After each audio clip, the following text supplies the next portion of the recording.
Assalamualaikum warahmatullahi wabarakatuh. Bismillahirrahmanirrahim. Alhamdulillahirabbil alamin. Wassalatu wassalamu ala asrafil anbiya wal mursalin sayyidina Muhammadin wa ala alihi wa ashabihi ajmain. Amma ba'du. Pemirsa Cahaya Hati yang dirahmati Allah, kaum muslimin yang berbahagia. Alhamdulillah, puji syukur kehadirat Allah Subhanahu wa taala di kesempatan malam hari ini kembali kami bisa hadir menemui pemirsa yang dirahmati Allah dalam sajian spesial Media TV Cahaya Hati Peneguh Iman Menuju Kebenaran Islam.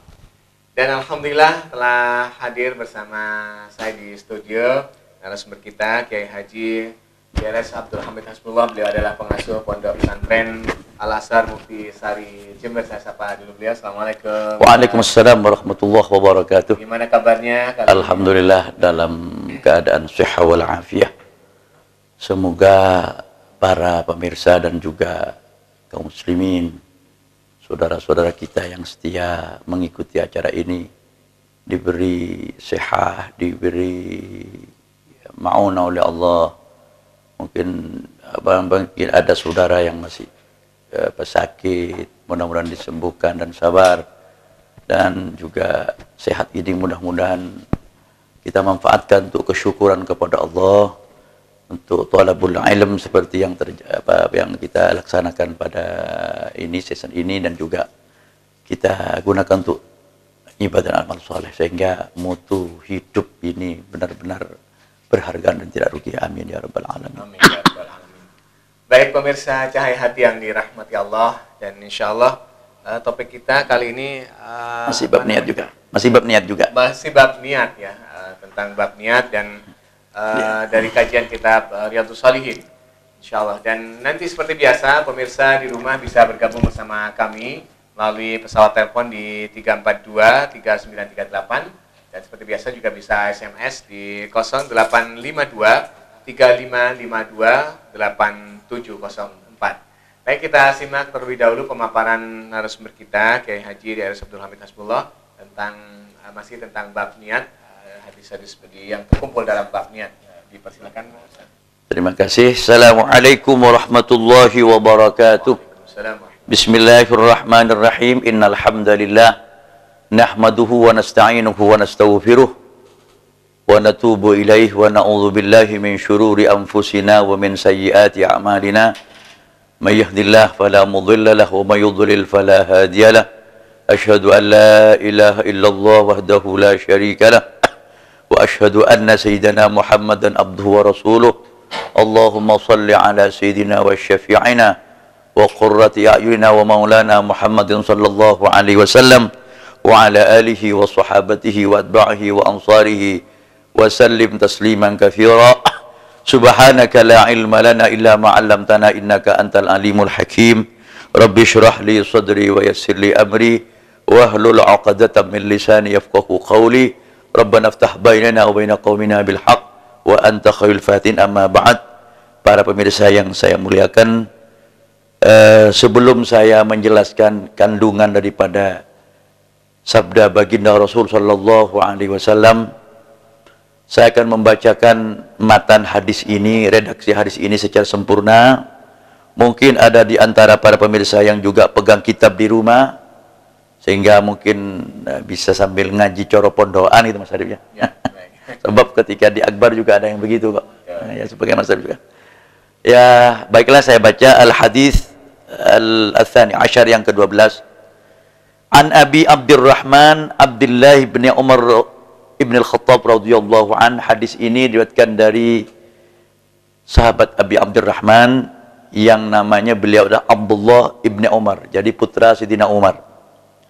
Jadi beliau sudah, walaupun masih kecil, dia termasuk sahabat Nabi. Dia Islam bersama abahnya Umar ketika itu masih kecil, saghir. Sehingga umur beliau ketika perang Uhud saja masih 14 tahun. Dan beliau terkenal orang yang ahli ibadah, alim. Nabi pernah dawuh kepada saudarinya, yaitu Hafsah, istri Rasul sendiri. Beliau mengatakan, inna akhaki rajulun salih law annahu yaqumul lail falam yaktub qiyamahu ba'da. Saudaramu itu, Abdullah bin Umar itu orang yang saleh. Kalau dia qiyamul lail, dia tidak pernah berhenti, terus menerus sampai subuh. Jadi, dan beliau termasuk ahli hukum faqih dari para sahabat Nabi, mufti juga. Jadi kelebihannya Masya Allah, dia tidak terlibat ketika terjadi sebuah fitnah antara perang antara Ali bin Abi Thalib dengan ikut-ikut dia. Beliau ada dia ibadah di dekat Ka'bah. Baiklah, hadis ini dikatakan oleh beliau. Beliau berkata, sami'tu Rasulullah sallallahu alaihi wasallam, aku mendengar baginda Rasulullah yaqul bersabda, intalaqa thalathu nafar mimman kana qablakum.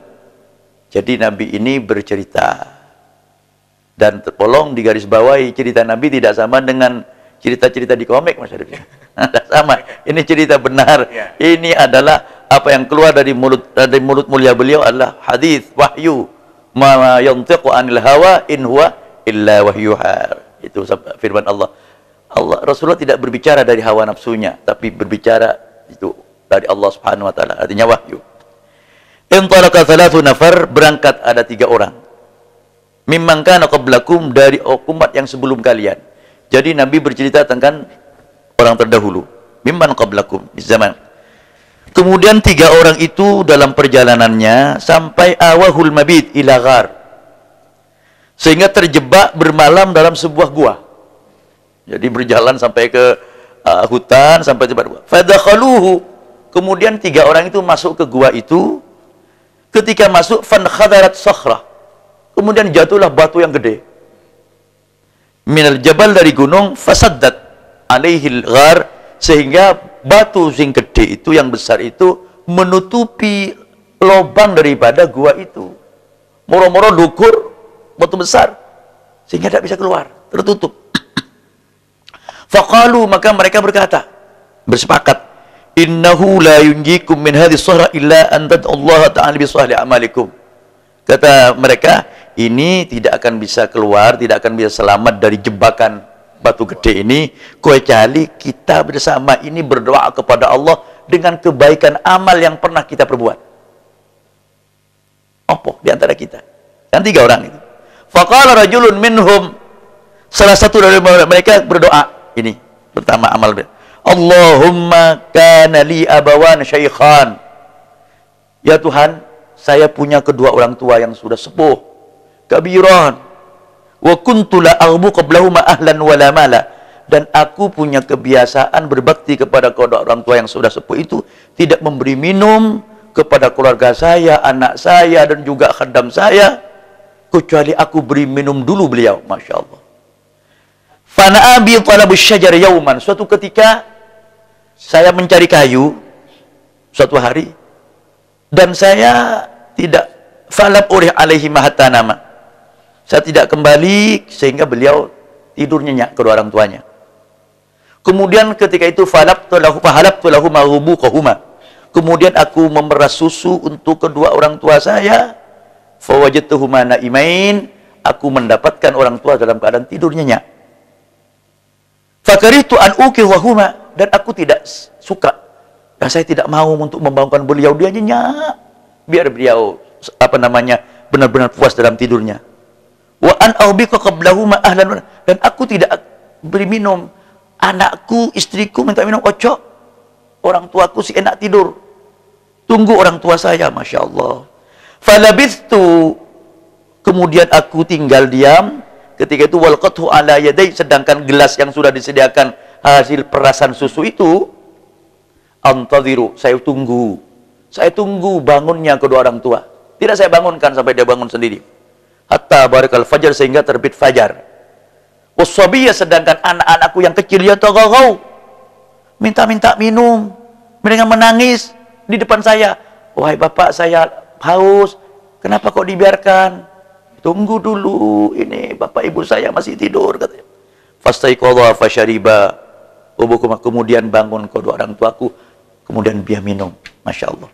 Jadi yang pertama, Mas Syarif, orang yang pertama yang terjebak batu itu punya amal berbakti kepada orang tua dengan maksimal, dengan total, sehingga melebihi dari cinta pada anak dan istrinya.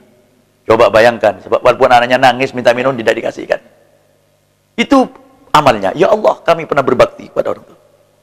Allahumma in kuntu fa'altu dzalik. Nah, ini kaitannya dengan topik. Ya Allah, kalau memang aku berbuat demi orang tuaku karena Engkau, karena ikhlas, bukan karena ingin dilem orang tua, lem manungso, bukan karena sum'ah atau macam-macam. Coba renggangkan dari kami batu yang menjebak kami. Jadi tawassul ini. Famfarajat syai'an, kemudian renggang sedikit batu itu, tapi belum bisa keluar. Lasul khuruj. Nah, baru ini gantian kan doa. Satu doa, satunya berdoa lagi. Faqala al-akhar, maka berdoa yang satu. Allahumma innahu kanat li ibnata ammin kanat ahabban nasi ilai. Ya Allah, kami punya sepupu. Ibnu Amin kan punya putrinya paman kan, jadi sepupu kan. Putri sepupu itu orang yang paling aku cintai karena cantik. Cantik. Allah dalam riwayat ini kuntu uhibbuhu ma qasyatu bahibur rijal. Dalam riwayat lain ada redaksi sampai lebih dari itu. Aku mencintai dia melebihi dari cintanya orang laki pada perempuan dimanapun satunya. Aku cinta betul gitu. Ya Rabb, fa'artuha ala nafsiha. Aku kepingin untuk menjamah dia gitu loh. Fantana'tu minni, bahkan ingin memiliki dia, dia tidak mau pada saya. Yang aku cinta itu. Hatta alamat bihi sanatun minasin, sehingga berlangsung lama ditolak cintanya oleh sepupunya itu. Fajaatni, moro-moro teko. Moro-moro datang ini yang cantik ini. Fa'taituha 20 wa 100 dinar.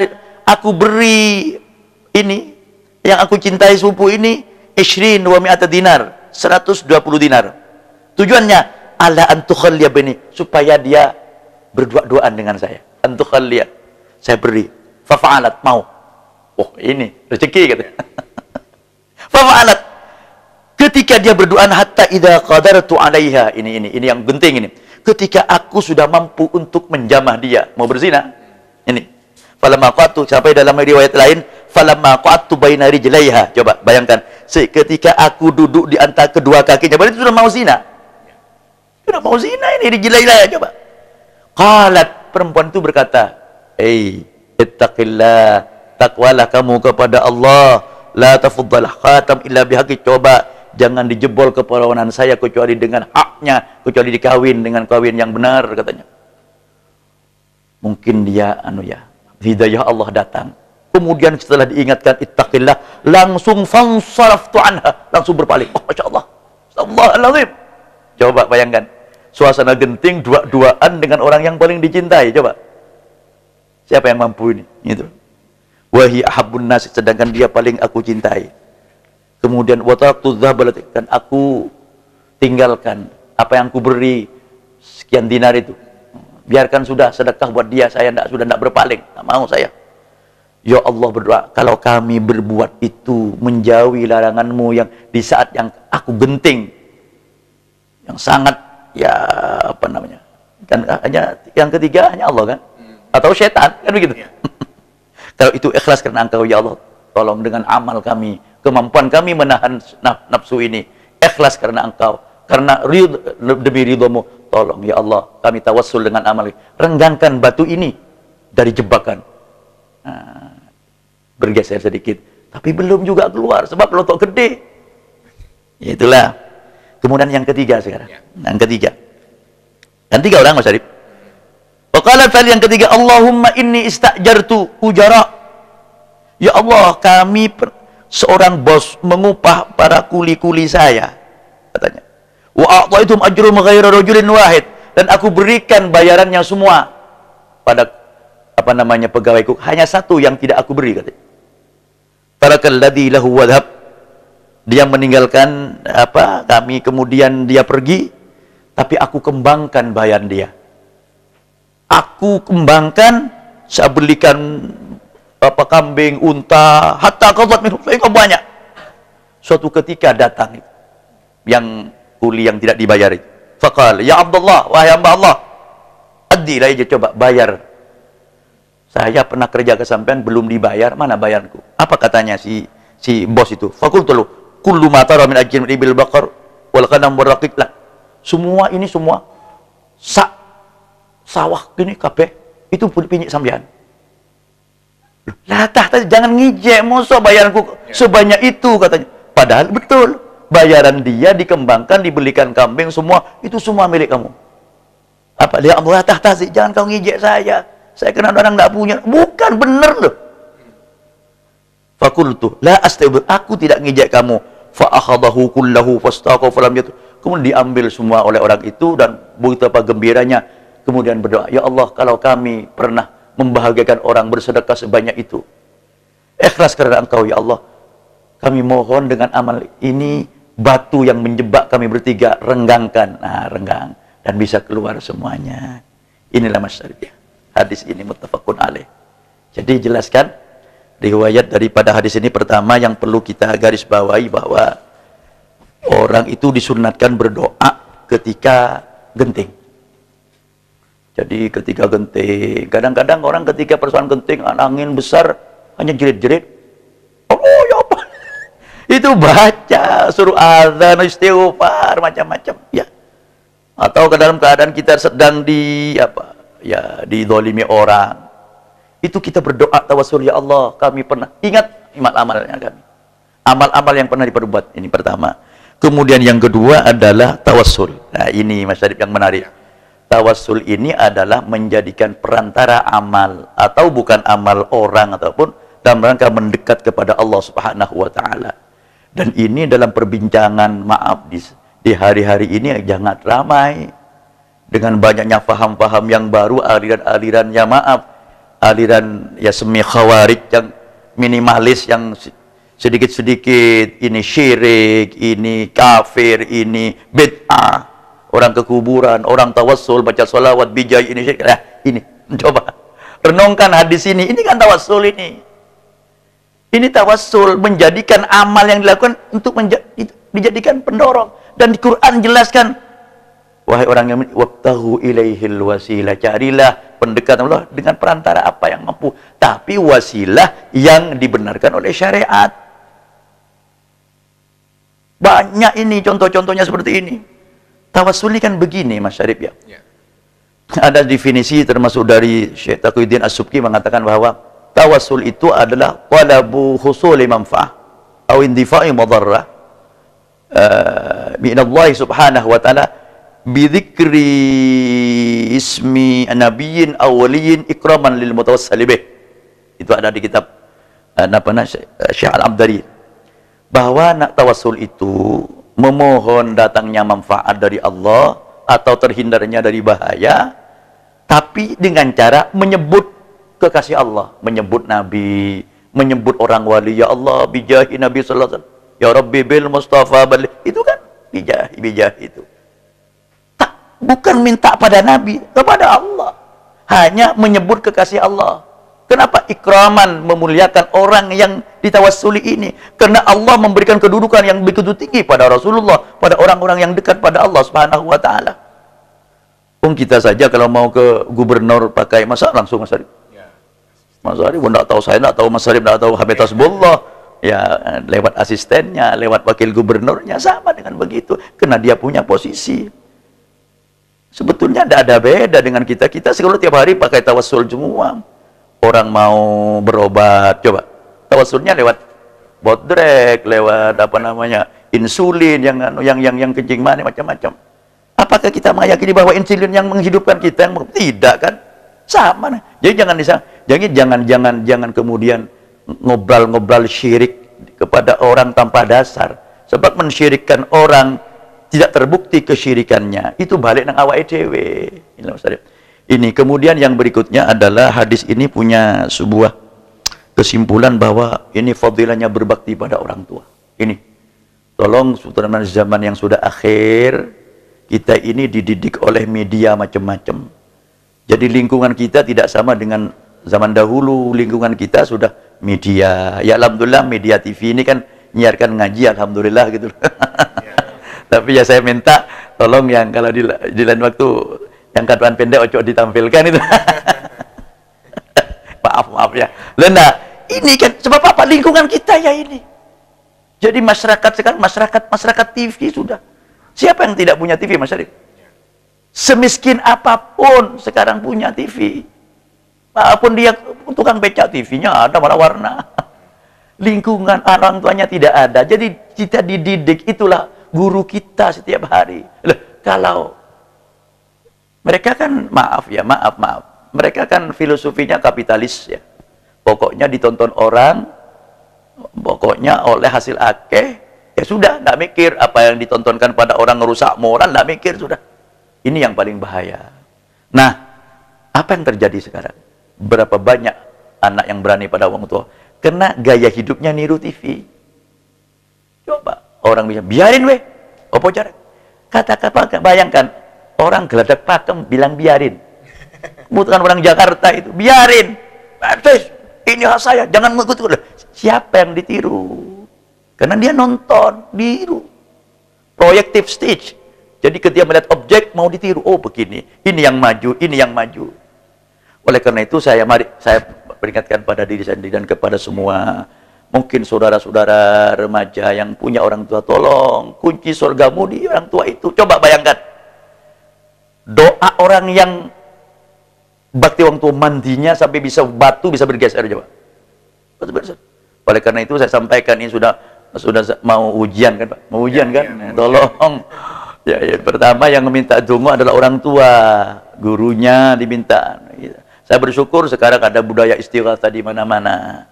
Ya itu bisa itu. Orang tuanya minta, ya Allah Bu, saya doakan. Jangan kena pula ibunya kemudian, oh bodoh loh, panti doanya. Tolong kuncinya di situ. Mungkin kita pernah dengar Uwais Al-Qarni ya. Uwais Al-Qarni itu kan tidak ketemu Nabi, tapi oleh Nabi dijempoli. Tidak ketemu. Andaikan mau ketemu bisa. Tapi kena repot bakti nang wong tua sehingga tidak sempat. Dia pernah datang ke Madinah tidak ketemu Rasulullah. Tapi karena kepikiran pada ibunya. Dia yang ngerawat. Apa kata Rasulullah? Sampai Rasul berpesan, tolong Umar besok kamu kalau ada rombongan dari Yaman, cari namanya ini, tandanya ada lampang itu apa? Iya, ada putih di dadanya. Itu namanya Al-Quran. Tolong sampai doa sama orang itu mandi doanya. Ada rombongan dari Yaman haji ditanya, coba bulan-bulan.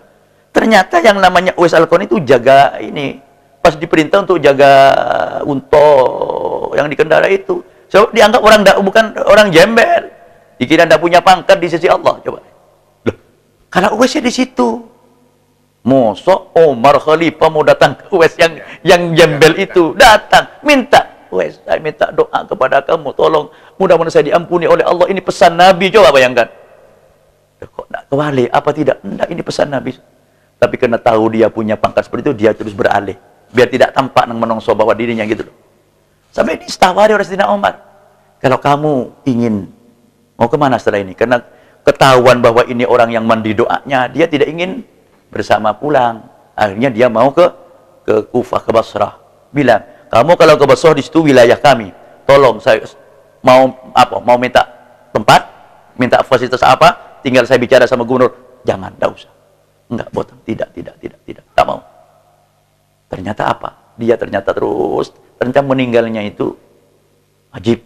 Meninggalnya itu kehujanan seret, tidak. Ternyata orang itu yang mau bungkus sudah ada yang bungkus. Nomor bungkus mandi, ternyata dimandikan oleh malaikat. Sampai sekarang ada kuburannya itu.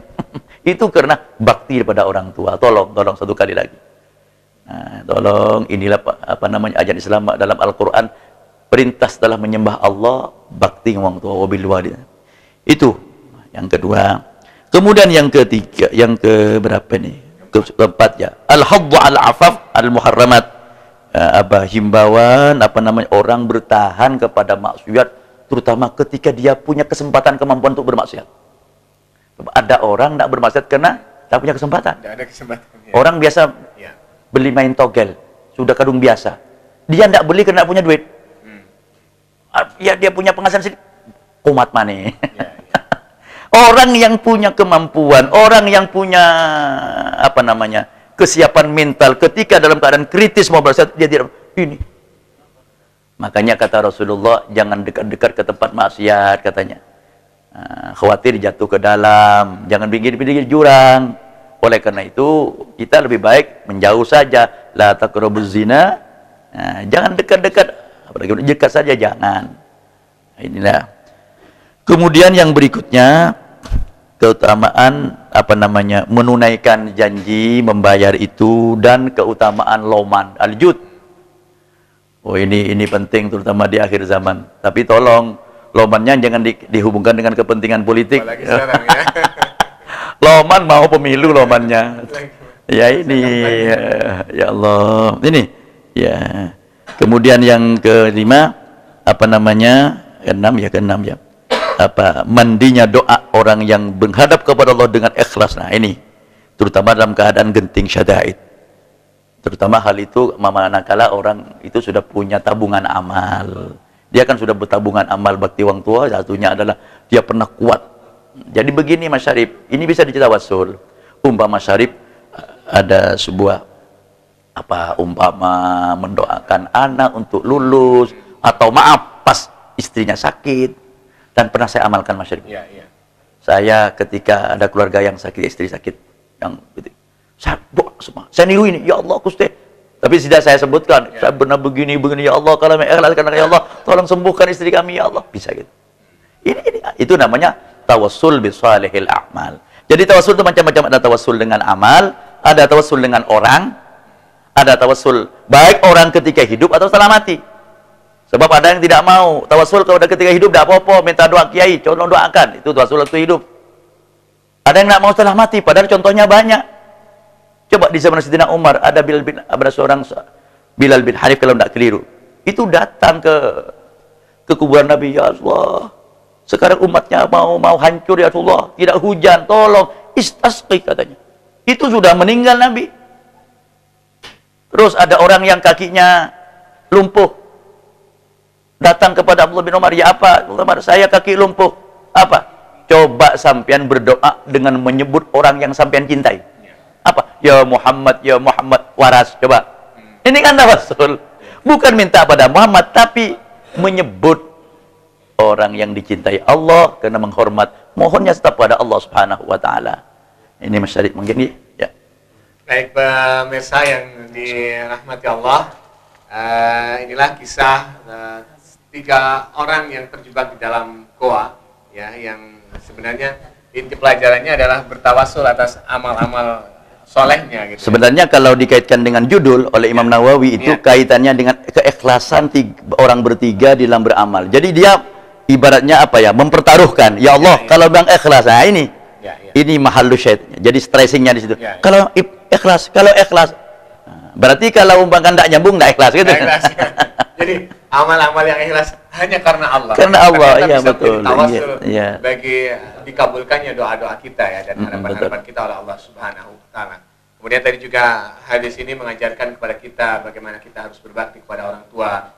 Yang kedua, bagaimana kita harus segera meninggalkan maksiat ya, yang mungkin memang sangat mungkin kita kerjakan ya, karena memang situasinya sangat mendukung dan kita mampu untuk meninggalkannya. Terutama kalau saya boleh berkomentar Mas Syarif, suasana zaman ini begitu derasnya ya maksiat, mungkin amal orang ini bisa ditiru. Betul. Sebab terus terang, kadang-kadang kita merasa asing berada di sebuah tempat, orang sudah ada yang hanya celonan pendek, ada yang begini di depan kita begini. Itu teruji kita, ya Allah, kita ini asik. Ya maaf, saya agak kadang-kadang kita ada di sebuah acara yang nyanyi perempuan itu hanya pakaian begini, kemudian di pinggir kita begini, ya Allah, ya apa ini? Itu apa kita larut atau suasana seperti itu sekarang sedang kita alami? Kenapa? Mainstream daripada budaya lifestyle masyarakat itu banyak mengarah kepada hal-hal yang negatif. Oleh karena itu, marilah Bapak sekalian, biarlah kita asing, biarlah kita gharib, asalkan diridhoi Allah, kita punya harapan yang gemilang, akhirat kita mudah-mudahan selamat. Gitu. Baik pemirsa yang dirahmati Allah, kaum muslimin yang berbahagia yang masih terus bersama kami di Cahaya Hati Peneguh Iman menuju kebenaran Islam. Setelah ini pemirsa bisa bergabung bersama kami baik lewat pesawat telepon di 342 3938 atau bisa SMS di 0852 3552 8704. Tapi tunggu sejenak, kita harus break dulu. Jangan kemana-mana, masih di Cahaya Hati Peneguh Iman menuju kebenaran Islam.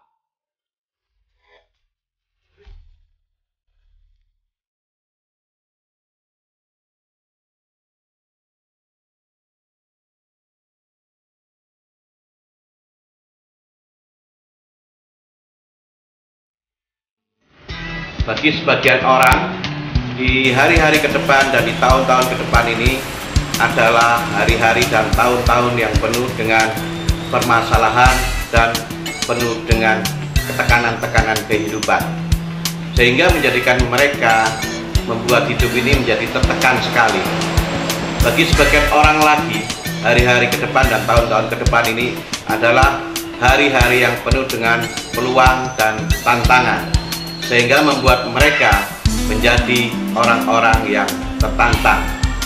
Saudara ada di mana? Saudara ada di pihak yang tertekan atau saudara ada pihak yang tertantang? Saksikan Beli Jember. Beli Jember. Beli Jember. Beli Jember.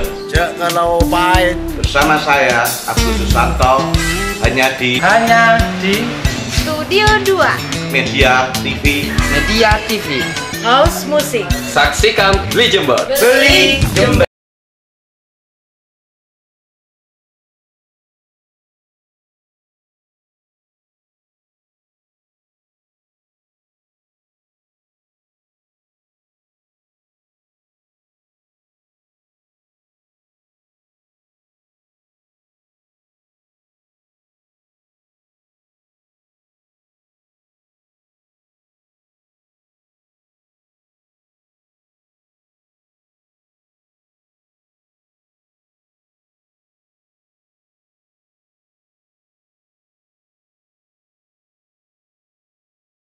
Warahmatullahi wabarakatuh. Mengucapkan banyak terima kasih kepada Media TV Jember. Anda cukup pasang satu harga mendapatkan 3 media, yaitu cetak, online, dan TV.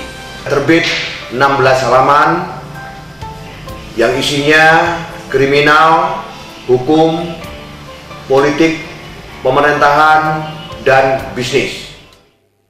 Ya ala baitin nabi as-sayyidil arabi lakum madatu yadi fafarrijul kurabi. Ya ala baitin nabi as-sayyidil arabi lakum madatu yadi fafarrijul kurabi. Al-Hasan thumma al-Husain lin-nabi qurratul ain.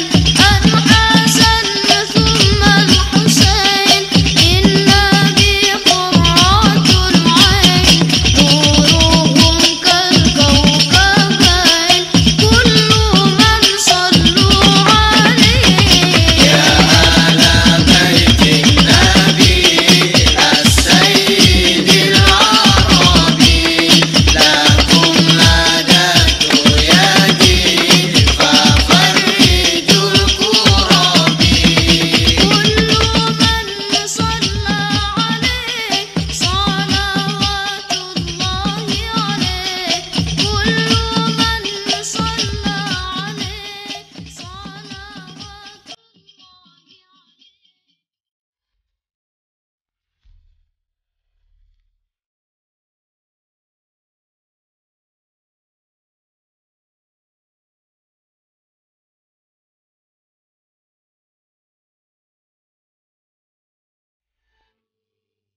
Baik pemirsa Cahaya Hati, terima kasih masih terus bersama kami. Seperti saya sampaikan tadi bahwa pemirsa di rumah bisa berinteraksi bersama kami di pesawat telepon 342 3938 atau bisa SMS di 0852 3552 8704. Ya, sudah ada yang masuk lewat SMS, kita baca terlebih dahulu. Silakan yang di pesawat telepon ya. 3423938 masih kita tunggu. SMS yang pertama tadi saya baca. Assalamualaikum warahmatullahi wabarakatuh. Waalaikumsalam warahmatullahi wabarakatuh.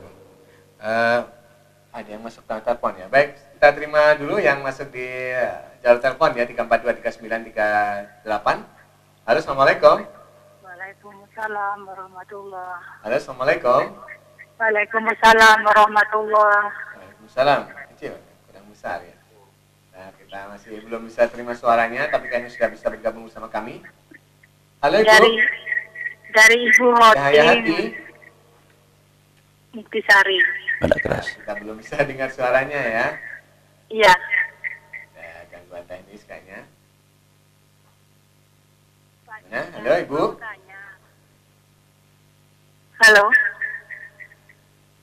Jauh ya. Halo. Maaf. Kabar Ibu ya, ini mudah-mudahan belum bisa masuk suaranya kayaknya. Gimana putus? Baik. Masih kita tunggu ya. Saya baca SMS kembali masih di 3423938 yang ingin bergabung di jalur telepon. Saya ulang tadi yang masuk. Assalamualaikum warahmatullahi wabarakatuh. Waalaikumsalam warahmatullahi wabarakatuh.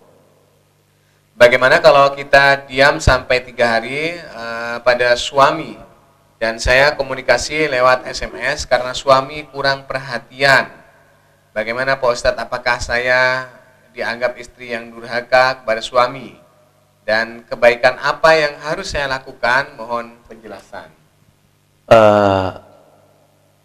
Mbak yang tanya ini, hadakallah, sebenarnya memang mungkin niatnya untuk dapat perhatian kan? Ya. Tapi kalau masih ada cara lain, sebab begini, posisi suami dalam Islam begitu terhormat. Sehingga banyak hadis-hadis yang menggambarkan ya sampai kasarnya istri mau waktu kasarnya sampai mau suruh minum nanah yang keluar sampai begitu. Itu walaupun itu hadis targhib ya, tarhib ya. Hadis yang memberikan motivasi supaya orang bisa hati-hati.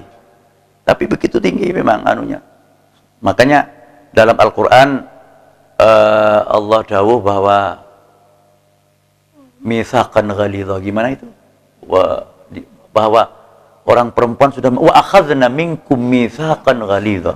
Wa akhadna ayat An-Nisa. Perempuan itu mengambil dari kamu sebuah janji yang berat. Janjinya apa? Tidak boleh taat pada siapapun kan, manusia kecuali kepada Allah. Kemudian ada perintah taat pada suami kan berat itu. Nah, jadi menurut saya lebih baik ya didoakan lah, didoakan, cari cara. So kalau kemudian diam, suami tambah, itu kan berarti memancing amarah. Padahal dalam hadis ada dikatakan orang yang menyimar suami juga akan mendapatkan murka dari Allah. Ya saya kritik Mbak ini mungkin bukan begitu, doakan panjenengan malam. Sebab yang bisa merubah hati manusia itu manusia, Allah. Ya muqallibal qulub tsabbit qalbi, itu. Ya Allah, kalau sampai ada sebuah dalam Al-Qur'an, lau anfaqta ma fil ardi jami'a ma allafta baina qulubihim walakinnallaha allafa bainahum. Itu sebagai apa namanya? Statement buat Rasulullah bahwa Muhammad, orang Madinah bisa rukun kayak begini bukan karena kamu Muhammad. Saya beri taufik, saya menaikan kamu menafkahkan dunia dan isinya untuk melembutkan, tidak bisa. Tapi memang lantaran kamu, tapi aku yang kasih gitu loh, sama dengan hidayah. Oleh karena itu jalan terbaik bukan kemudian dengan sikap, tapi dengan permohonan kepada Allah. Mungkin tanyalah terbuka. Mungkin ada sesuatu yang ada komunikasi yang tersumbat itu, yang tersumbat. Ada apa di balik itu semua itu. Baik, untuk Ibu penanya ya, jadi doakan kepada Allah mudah-mudahan suaminya jadi lebih baik ya. Kemudian komunikasi yang ada yang mengatakan kualitas komunikasi yang perlu diperbaiki ya, sehingga betul. seperti disampaikan Ustaz ada komunikasi yang tersumbat. Baik, penanya berikutnya masih kita coba terima ya di 3423938 kalau ada yang masuk. Baik, di jalur SMS yang kedua. Assalamualaikum Pak Yai. Waalaikumsalam warahmatullahi wabarakatuh. Orang tua saya mengakikahkan anak saya atau mengakikahkan cucunya maksudnya, tanpa memberikan dahulu kepada saya. Nah, sedangkan kewajiban memberitahu apa memberi dahulu? Jadi tidak kasih tahu. Maksud dia moro-moro diakikai. Diberikan ke bapaknya kemudian diakikahkan untuk anaknya. Gitu. Jadi moro-moro diakikoi. Jadi jalurnya langsung gitu, mengakikoi cucunya maksudnya. Jadi tidak diberikan dulu kepada bapaknya kemudian diakikahkan kepada cucunya kan. Sedangkan kewajiban akikoh adalah kewajiban orang tua si bayi. Nah, pertanyaannya, apa akikoh itu sudah sah? Apa saya selaku orang tua perlu melakukannya lagi? Mohon penjelasan. Sudah cukup, sebab seperti itu sebenarnya memang akikoh itu hukumnya ada yang mengatakan sunnah muakkadah. Yang agak keras itu Imam Ahmad bin Hanbal, bahwa beliau dengan berdasarkan hadis apabila punya anak dan dia mampu apa namanya untuk mengakikahi, maka anak tidak akan nyafaati pada orang tua. Hadis ini kan dasar oleh beliau sehingga semi-semi wajib bagi beliau, bagi Imam Ahmad bin Hanbal. Tapi Imam kita Imam Syafi'i tidak, sunnatun muakkadah. Sunat yang sangat dikaukan karena Nabi tidak pernah meninggalkan itu untuk cucu beliau, beliau akikah. Nah, kasus ini ya ini kan persoalannya memang apa namanya wajibatul aba lil abna. Tapi kalau orang yang nanggung ya alhamdulillah kan. Ya. Sajane seperti itu. Ya mau akikai lagi ya tidak masalah untuk ya, tapi sudah sah, kalau sahnya sah. Terutama kalau sudah ya saya akikai ya sudah. Karena ada orang yang sama dengan saya bayarin sampean haji. Ya, ya. Saya bayarin tetap sah. Ya. Hanya memang apa khitab asalnya perintah itu memang orang tua. Gitulah. Okay. Jadi sama dengan kasusnya kan misalnya dulu waktu anak itu lahir orang tua nggak bisa mengakikohi. Ya. Kemudian setelah dewasa dia lebih mampu dari orang tuanya. Kemudian mengakikohi dirinya sendiri. Itu sangat bisa sekali. Jadi tidak perlu menyerahkan uang kepada orang tua. Orang yang sudah meninggal saja Mas Syarif, itu kesunahannya tidak batal. Tidak batal. Ada orang meninggal belum diakikohi, diakikohi tidak apa-apa. Tetap bisa. Kakek mengakikohi cucunya sah. Kemudian anak juga mengakikohi dirinya sendiri karena orang tuanya masih ada juga sah. Orang lain umpama Mas Syarif, mungkin proses tamlik. Saya punya duit yang bukan ini kayak sampean untuk akik, ya tidak apa-apa. Ikan proses pemilikan pada orang tua. Jadi setelah dimiliki itu menjadi milkut tam, milik yang sempurna, ya sudah bisa terserahlah. Jadi apa namanya mungkin tidak perlu dipersoalkan lah. Ya kalau ada biaya lagi mungkin lebih baik biaya yang wajib-wajib yang lain lah. Kalau kemudian seperti pertanyaan tadi, itu yang dapat pahala kakeknya atau bapaknya? Ya, yang jelas memang soal mutlak adalah kakek. Ya. Tapi kan apa ya? Barakahnya keguguran dari aspek hukum orang anak, tapi pahala ya karena dia yang berkorban. Berkorban dia yang dapat pahala. Tapi minimal mendapat pahala niat. Karena mau niati untuk gitu loh. Kalau bapaknya tadi juga ingin akikoh, silahkan akikoh sebagai sedekah ya. Biar tambah banyak sapinya. Baik. Penanya berikutnya masih di SMS ya. Masih kita tunggu jalur telepon Anda atau telepon Anda di 342 3938 ya. Akan diberi kesempatan juga. Pertanyaan berikutnya, peneguh iman Pak Ustadz, doa apa supaya lancar saat melahirkan? Karena saat ini saya sedang hamil 7 bulan. Ini ada doanya nggak supaya lahirnya lancar? Seperti yang saya sampaikan tadi, mungkin perlu dengan doa bisolehil amal. Nah, ini maksudnya minta doa khusus Mas Ali. Tapi seperti hadis yang saya sampaikan, ada 3 orang yang terjebak kena batu yang gede menutup gua, itu kan indal karb. Disunatkan orang berdoa ketika dalam keadaan genting, orang mau melahirkan, itu taruhannya hidup dan mati. Jadi mungkin ibu ini mungkin pernah punya amal, ya Allah, kami pernah begini. Kalau mengikhlaskan engkau, gampangkan kelahiran kami. Tapi kalau doa banyak Mas Syarif, ya banyak. Surat Al-Insyiqaq bisa.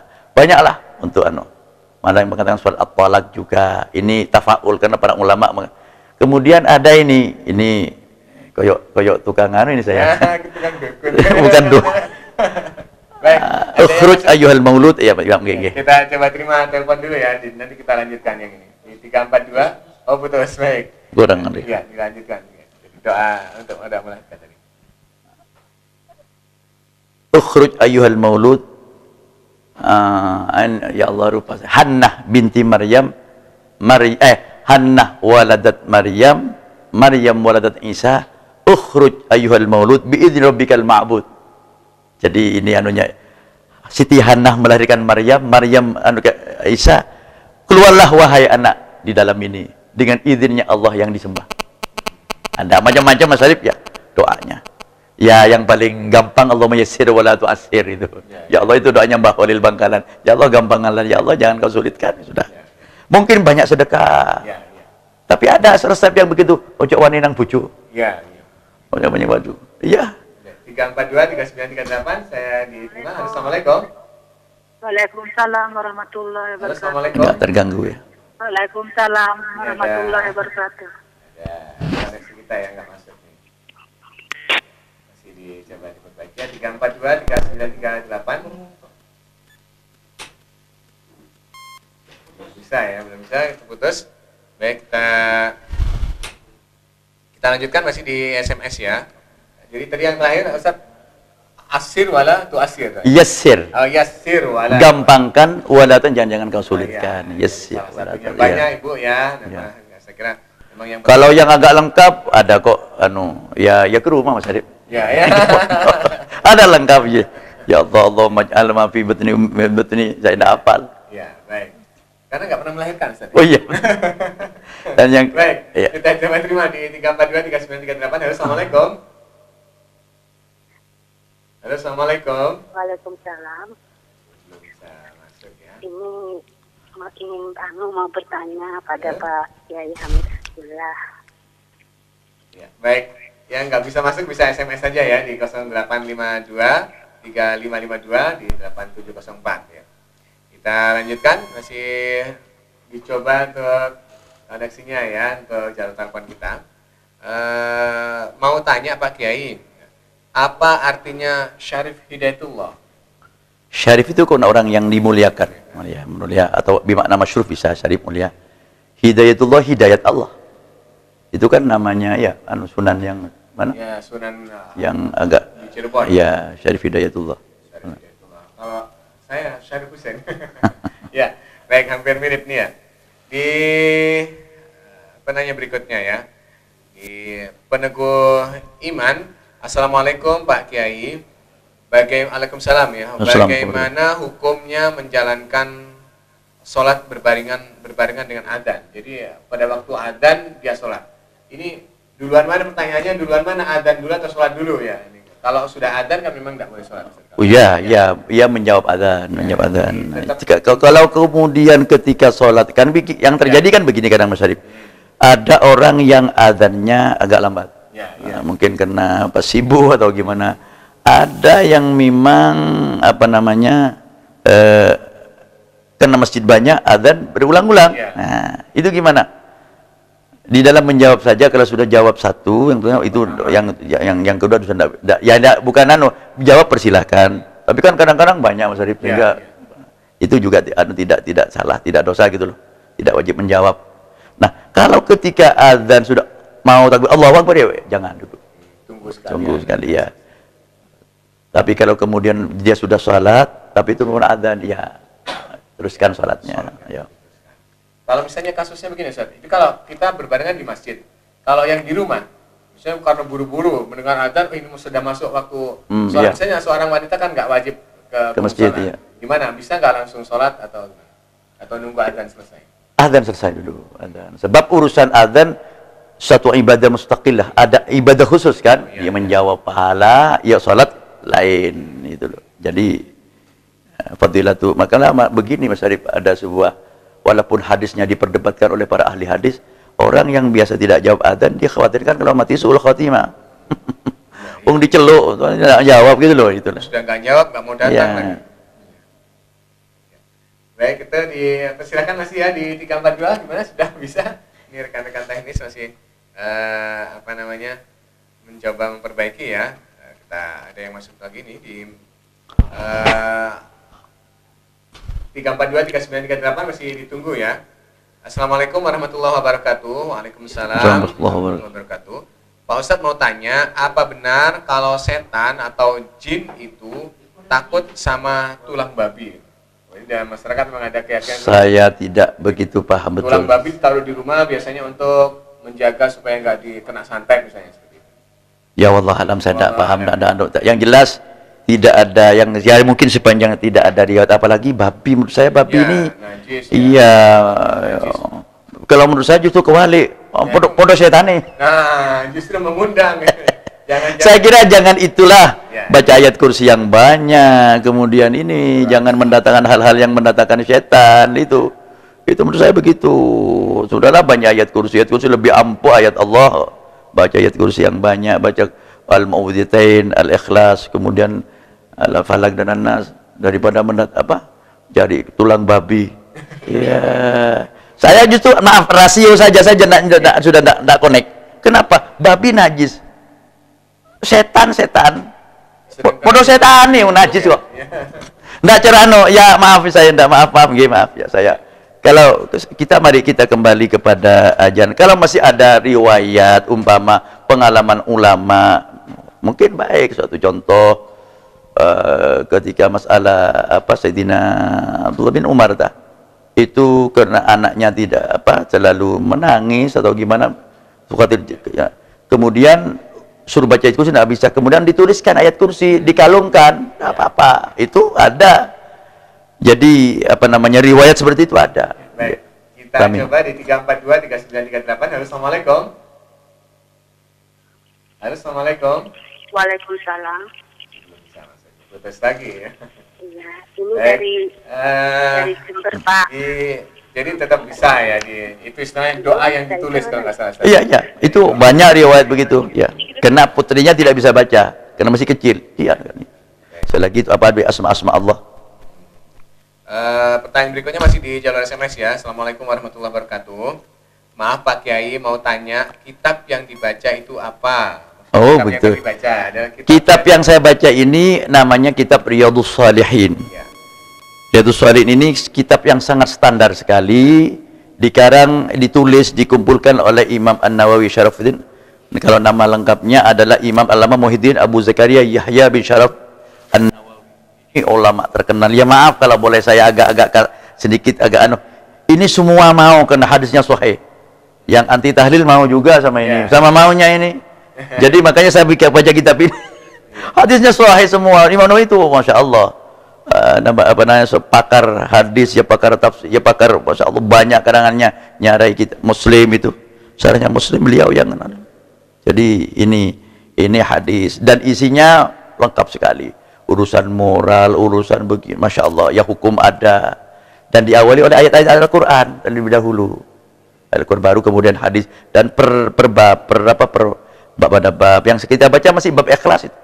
Bab ikhlas dan baiknya niat kita itu loh. Ya, yang hadis tadi kan berkaitan dengan ketika mohon pada Allah, kalau memang amal kami ikhlas, ya Allah kabulkan agar supaya batu itu kan itu. Itu dari pertanyaan dari Ibu Hamnah di Tegal Besar Permai. Baik. Ibu bisa namanya kitab Riyadhus Shalihin ya. Itu di toko sudah ada yang terjemah ada. Bahkan ada sarah terjemah sarahnya juga ada. Oh ada, sarah terjemah. Kalau sarahnya namanya Dalilul Falihin. Ini yang punya saya ini jilid 1 Dalilul Falihin. Ya, kayaknya nyambung. Kita coba. Oh belum ya, itu coba maksudnya, Pak. Baik, pemirsa yang dirahmati Allah, beberapa SMS masih akan kita lanjutkan ya, dan teman-teman kita masih mencoba memperbaiki koneksi jalur telepon kita untuk bisa dicoba. Tapi kita break dulu, jangan kemana-mana, masih di Cahayati Pendego Iman menuju kebenaran Islam bersama narasumber kita Kiai Haji Abdul Hamid Hasbullah, pengasuh Pondok Pesantren Al Azhar Muktisari Jember. Kau jagalah lindungi.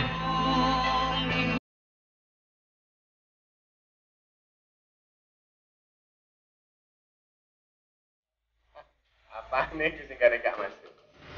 Bagi sebagian orang, di hari-hari ke depan dan di tahun-tahun ke depan ini adalah hari-hari dan tahun-tahun yang penuh dengan permasalahan dan penuh dengan ketekanan-tekanan kehidupan, sehingga menjadikan mereka membuat hidup ini kampanye sudah mulai. Bagi sebagian orang lagi, hari-hari ke depan dan tahun-tahun ke depan ini adalah hari-hari yang penuh dengan peluang dan tantangan, sehingga membuat mereka menjadi orang-orang yang tertantang. Saudara ada di mana? Saudara ada di pihak yang tertekan atau saudara ada pihak yang tertantang? Saksikan Beli Jember. Beli Jember. Beli Jember. Beli Jember. Kalau pahit Bersama saya Abdul Susanto, hanya di Studio 2 Media TV. House Musik. Saksikan Beli Jember. beli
Baik pemirsa Cahayati yang dirahmati Allah, terima kasih Anda masih terus bersama kami. Mudah-mudahan dibarengi hidayah Allah sehingga apa yang kita kaji menjadi ilmu, kemudian bisa kita amalkan dan bermanfaat bagi kehidupan kita dunia dan di akhirat kelak. Amin. Kembali jalur SMS masih kita baca dan silakan mungkin bisa dicoba ya di jalur telepon 342 3938. Assalamualaikum warahmatullahi wabarakatuh Pak Kiai. Waalaikumsalam warahmatullahi wabarakatuh. Apa beda ibadah syariat, torekot, dan hakikat? Mohon penjelasannya. Kalau bisa minta contohnya Pak Kiai. Memang dalam dunia sufi pembahasan itu agak panjang lebar. Apa istilahnya? Ibadah Syariat, hakikat, torekot dan hakikat. Syariah ini kan aturan ya. Thariqah itu kalau dalam definisi yang umum, al-amal bisyariah, pengamalan syariah itu thariqah. Hanya kemudian dalam dunia tasawuf muncul pengamalan sebuah ibadah yang bersifat aurat-aurat itu loh. Sehingga dan itu memang ada sanadnya juga, ada Naqsyabandiyah, ada. Tapi thariqah kalau berkata adalah pengamalan syariah itu kita mulang thariqah. Kita berdakwah thariqah. Malah Imam Ghazali mengatakan paling utamanya thariqah adalah at-ta'allum, at-ta'lim, mengajar, karena mencerdaskan orang, mengajak orang bertakwa dan macam-macam. Kemudian al-haqiqah, haqiqah itu satu upaya maksimal dari sebuah pelaksanaan syariah, yaitu thariqah, kemudian menjadi kepada tingkat yang sangat hakiki, ya kasyaf, tajalli pada Allah dan macam-macam. Itu kan diminta 3 ya. Bagaimana? Syariah, tarekat dan hakikat. Enggak ada tadi. Apakah gimana pertama? Ibadah. Apa bedanya ibadah? Kalau ibadah syariah ya ibadah yang hanya formalitas. Jadi kita berwudu, kita sholat. Tapi kalau thariqah lebih maju. Jadi pada tingkatan pengamalan ibadah dengan konsis. Sebab orang dalam Islam tidak lepas dari 3, taubah, takwa dan istiqomah kan. Ini tahapan yang harus dilalui benar-benar. Kemudian kalau sudah puncak, maka sampai kepada tingkatan ibadah yang hakikat. Artinya ibadah bukan hanya sekedar, tapi dengan hatinya, dengan rohnya. Dalam tasawuf dirinci, ada roh, ada latifatul qalb, masya Allah, tinggi sekali. Sehingga ruwet ini, kalau bahas ini harus khusus ini. Ada lagi bukan hanya hakikat. Jadi kalau ada ainul ilmul yakin, ada ainul yakin. Yang paling tinggi hakikatul yakin, dan yang milih itu hanya yang memiliki hanya Rasulullah hakikatul yakin. Baik, itu ya Pak pemirsa yang bertanya tadi tentang syariat, thariqah dan juga hakikat. Sebenarnya itu bisa dijalankan oleh masing-masing kita. Iya. Karena itu kan tingkatan kualitas ibadah kita. Tapi jangan lupa Mas Syarif ya, syariahnya harus mapan. Sebab saya pernah membaca, walaupun bukan hadis, tapi dari cakupan pengertian general Quran dan hadis itu pas sekali bahwa orang yang man tasawwafa walam yatafaqqah tazandak, wa man tafaqqah walam yatasawwaf tasfassak, wa man tahaqqaq bainahuma faqad tahaqqaq. Itu orang yang bertasawuf. Tasawuf itu artinya apa? Membersihkan diri, zuhud macam-macam, itu adalah aspek spiritualnya ditajamkan. Tapi tanpa ilmu, tanpa syariah, cenderung sindik. Risikonya lebih gede. Tazandak. Tidak sedikit orang menjadi murtad ya gara-gara ngaku wali, ngaku Tuhan. Ya karena tanpa ilmu, ya setan yang ilhami gitu loh. Makanya kalau thariqah itu harus ada gurunya. Gurunya yang sudah memang benar mausuk, bisa dipertanggungjawabkan. Sebab banyak orang ngaku guru thariqah itu. Iya, gini, ngaku wali. Kalau sampai disebar-sebar pakai pamflet, itu masya Allah. Ini perlu hati-hati. Tapi sebaliknya orang yang tafaqquh fiddin, tafaqqah, orang yang alim katakanlah agamanya, tapi tidak tasawuf, itu juga risiko, tapi tidak sefatal risiko yang pertama. Apa? Tafassak, cenderung menjadi fasik. Orang alim saja, tapi tanpa ada pembersihan batin, tazkiyatun. Ya, perangkan enteng. Banyak orang alim yang begitu. Ya di kitab-kitab dijelaskan, ya alim sampai terjerumus dengan kealimannya. Dia enteng, ini ada pendapat ada. obral-obral ya itu. Jadi kita tidak ada pembersihan, tidak. Dia akan takabur kenangan alimnya. Karena tidak dibersihkan, tidak tasawuf.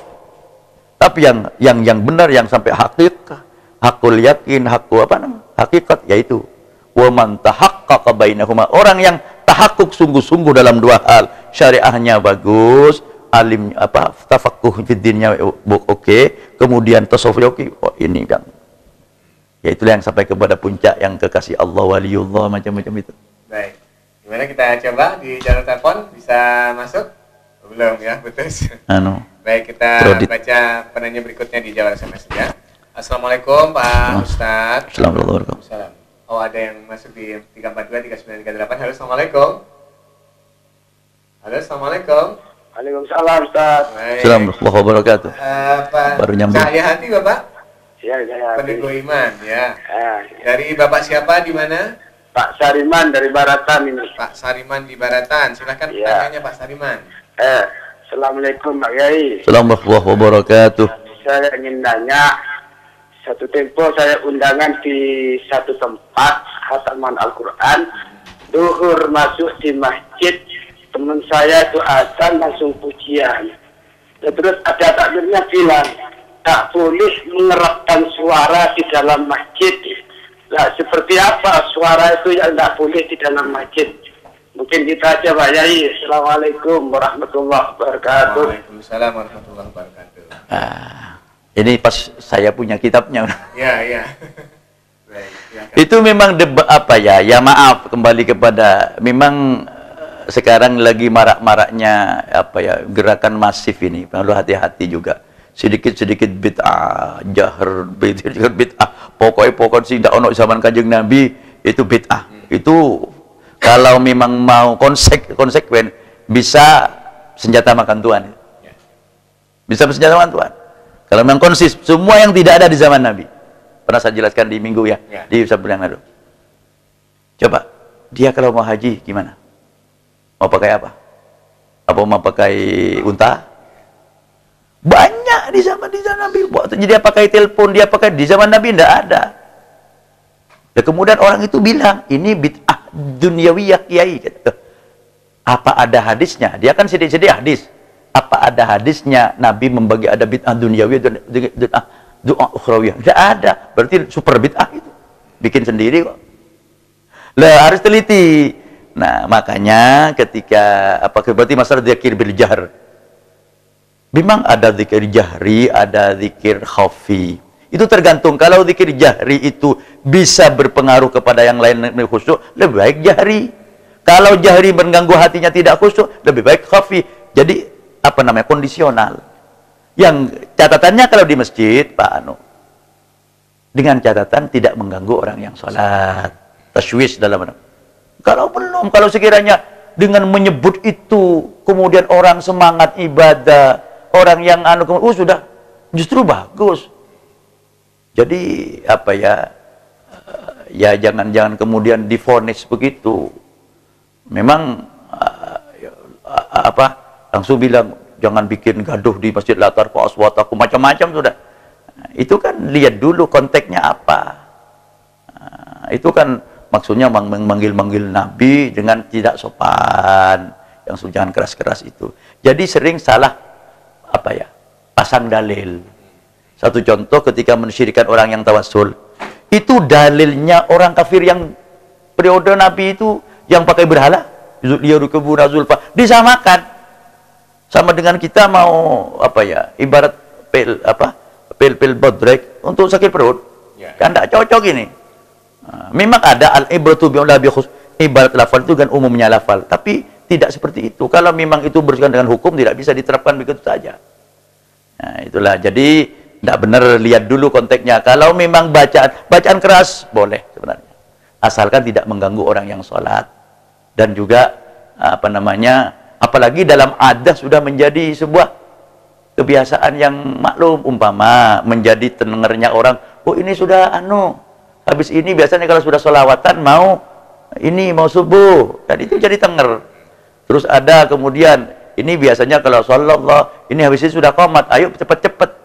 Itu justru menjadi perantara kepada pelaksanaan wajib sholat jamaah. justru pahala. Gitu Mas Syarif. Ya. Baik, jadi untuk penanya, selama apa yang kita lakukan tidak mengganggu yang sedang sholat, ya, yang sedang sholat itu yang paling penting kan. Seringkali itu yang menjadi yang dipermasalahkan, menjadi alasan ya, untuk tidak bolehnya zikir keras, mungkin juga sholawatan keras di masjid ya. Baik, untuk penanya berikutnya saya baca SMS saja ya. Mungkin ini yang bisa masih ya, punya waktu. Assalamualaikum warahmatullahi wabarakatuh. Waalaikumsalam warahmatullahi wabarakatuh. Pak Ustadz, bagaimana caranya berbakti kepada orang tua sedangkan orang tua sudah meninggal? Karena waktu masih hidup saya sering menyinggung hati mereka. Gimana Mas? Jadi bagaimana berbakti kepada orang tua tapi orang tuanya sudah meninggal, sedangkan selama hidup dulu waktu masih hidup dia sering menyinggung perasaan orang tuanya. Ya masih ada sebenarnya, tapi ya gini Mas Syarif. Kalau bisa jangan terlambat. Jadi Nabi pernah ditanya oleh Bani Salimah, ya Rasulullah, masih adakah berbakti pada orang tua sedangkan orang tua sudah meninggal? Nabi mengatakan, na'am. Apa? Pertama adalah as-salatu alaihima. Artinya berdoa. Ada yang mengatakan as-salat itu ya salat itu, ada yang salat jenazah, ada yang mengatakan doa, doa ini mendoakan. Kemudian yang kedua wal istighfar, mengatakan istighfar, astaghfirullahaladzim li wal. Kemudian yang ketiga wa tanfidhu ahdihima, melaksanakan janji orang tua. Janji ada janji pada Allah, janji pada manusia. Janji kepada Allah umpama orang tuanya pernah nazar tidak dilaksanakan, itu kemudian anaknya yang melanjutkannya, itu bakti menjadi penebus. Atau janji pada manusia, hutang. Ada yang memahami itu termasuk kebiasaan baik orang tua yang sudah dilakukan di zamannya dia masih hidup, itu dilanjutkan. Orang tuanya malam Jumat biasa baca Yasin 3 kali, diteruskan. Sebab itu bisa sampai pada orang tua. Mal mayyitu fil qabr illa kal gharikil mutawawwir. Tidak damai di kubur itu melainkan seperti al-gharik, orang yang tenggelam di laut. Al-mutaghith itu artinya yaqulu, ya mentak tolong. Kenapa? Yantadu da'watan talaku, menunggu doa yang akan menyambut kepada mayit yang dikubur. Ditunggu. Yang ditunggu pertama min ibnihi wa akhih, dan saudaranya, wa sadiqin lah, dan temannya. Faidalah haqqatu, ketika doa itu disampaikan, dibacakan, fakanat ahabba minad dunya, dia lebih bahagia pemberian itu daripada dunia dan isinya. Karena sudah diberi duit dah Isa. Ya. Jadi ini ada bacaan-bacaan inar hada. Itu. Kemudian wasilatul arham allatilah, ini mengambung sanak kerabat dari kedua orang tua. Disambung itu artinya yang putus disambung. Jadi Pak D-nya yang dari orang yang tidak pernah kita datangi, bukan balas-balesan. Kalau mau saya itu mukafi namanya. Kalau nyambung yang putus disambung. Kemudian menghormat teman kedua orang tua. Ya, itu. Ini peluang-peluang orang yang yang bisa ingin meneruskan bakti pada orang tua sudah meninggal dunia. Ada tambahan Mas Syarif ya? Ini barusan belum saya baca semua ya. Kaitannya dengan bacaan keras itu tadi. Ini suatu ketika diriwayatkan dari Thabit qala kana Salman radhiyallahu fi jama'atin yadhkuruna Allah, yakni fil masjid. Sahabat Salman itu dengan jamaah berzikir di masjid. Famarran Nabi. Kemudian setelah lewat Nabi dia berhenti. Faqala ma kuntum taqulun? Apa yang sampean kok berhenti? Oh coba teruskan, kata Nabi. Qala qulna nadhkurullah ta'ala. Saya berzikir kepada Allah ya Rasul. Apa kata Nabi? Qala inni ra'aitu rahmatan tanzilu alaikum. Saya melihat rahmat Allah turun nang sampean yang baca-baca ini. Gitu loh, Masya Allah. Fa ahbabtu an usyarikum. Saya kepingin gabung dengan sampean, kata Rasulullah. Coba didukung oleh Nabi. Tsumma qala alhamdulilladzi ja'ala ummati man umitu an asbura nafsi. Ini banyak ini hadisnya. Ini dalam Sahih Bukhari, Sayyidina Umar pernah lewat di masjid. Ada Hasan yunshidu fi syi'rah, dia bersyair, tapi syair yang bagus. Kemudian dilirik. Faqala, maka Umar berkata, kuntu unshiduhu fi wa fi. Kenapa kau bersyiaran seperti itu? Ada orang lebih. Kemudian melirik Abu Hurairah, qala ansyadakallah. Asami itu apa kamu tidak pernah mendengar Jangan ditegur begitu. Mudah-mudahan. Apa kamu tidak mendengar Rasulullah bersabda, Allahumma ayyidhu, mudah-mudahan orang itu dikuatkan dengan Rohul Qudus, dengan keimanan yang tinggi oleh Allah Subhanahu wa taala. Jadi banyak riwayat, banyak ini, ada pernah lewat ini dengan Sayyidina Ali. Nah, ada orang baca keras. Kata Nabi Ali, kenapa kok keras itu bacaannya? Toh Allah itu bukan tuli. Ndak, itu innahu awwa. Orang itu banyak ngeluhnya sama Allah. Biarkan saja, asalkan tidak ganggu, gitu loh. Jadi jangan jangan kemudian dalil itu banyak, ya, tapi ketika dalil satu dengan lain kok itu cara menggabungkannya dilihatkan dengan situasinya. Ada caranya, itu namanya ilmu usul. Bukan kemudian ono hadis langsung diantemkan, wah, ya gitulah, nggak seperti itu. Ya. Satu SMS saja yang terakhir mungkin ya kita baca untuk kesempatan malam hari ini. Mohon maaf kalau mungkin ada SMS yang belum bisa kita baca ya. Assalamualaikum Pak Kiai. Waalaikumsalam. Kenapa sesudah sholat asar kok tidak ada sholat sunnah? Tapi di masjid-masjid menjelang sholat maghrib berjamaah langsung sholat sunnah. Jadi sebelum sholat maghrib sholat sunnah dulu. Nah, masjid ini bagaimana gitu? Jawaban pertama, satu, memang ada hadis sahih dari Rasulullah tentang larangan itu ada. Memang ada ya. Ada pendapat juga kecuali di tanah Mekah.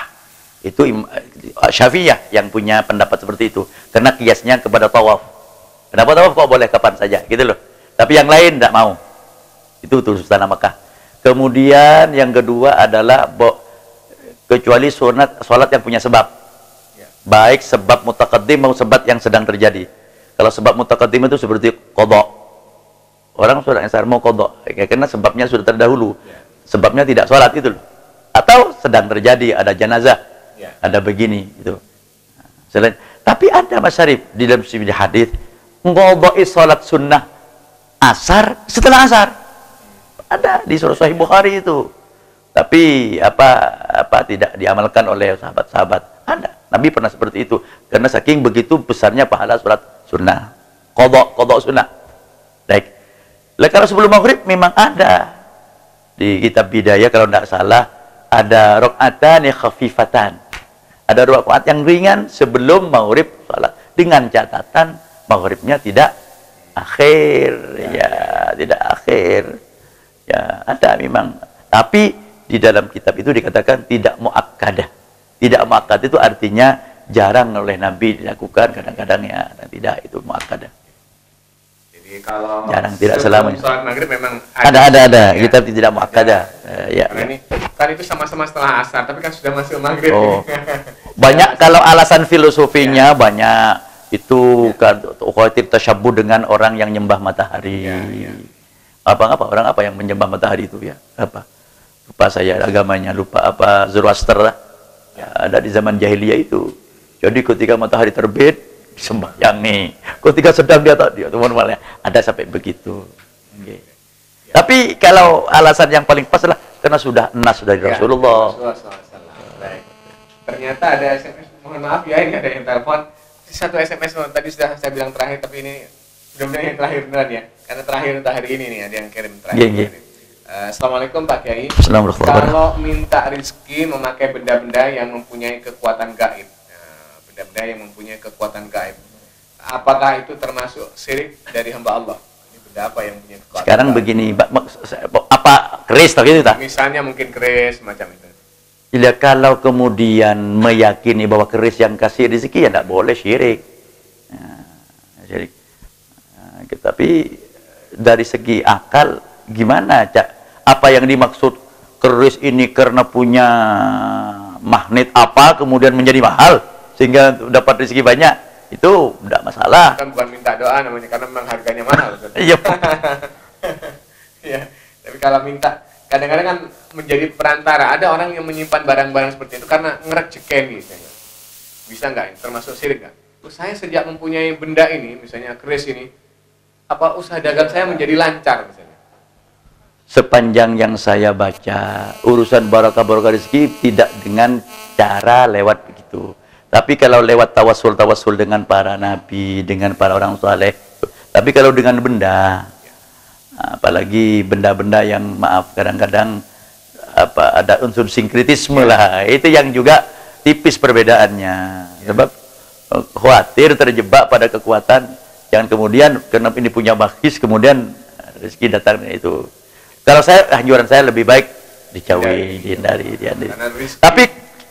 Tapi kita jangan komponen syirik kalau kemudian orang pasti yakin sama Allah. Tapi kalau kemudian gara-gara ini saya dapat makan banyak, jangan. Nah, ya, gara-gara ini saya bisa kaya, misalnya rezeki saya gampang. Ya kan sering kali begitu ya. Bahkan sepeda bututnya yang lama nggak dia jual.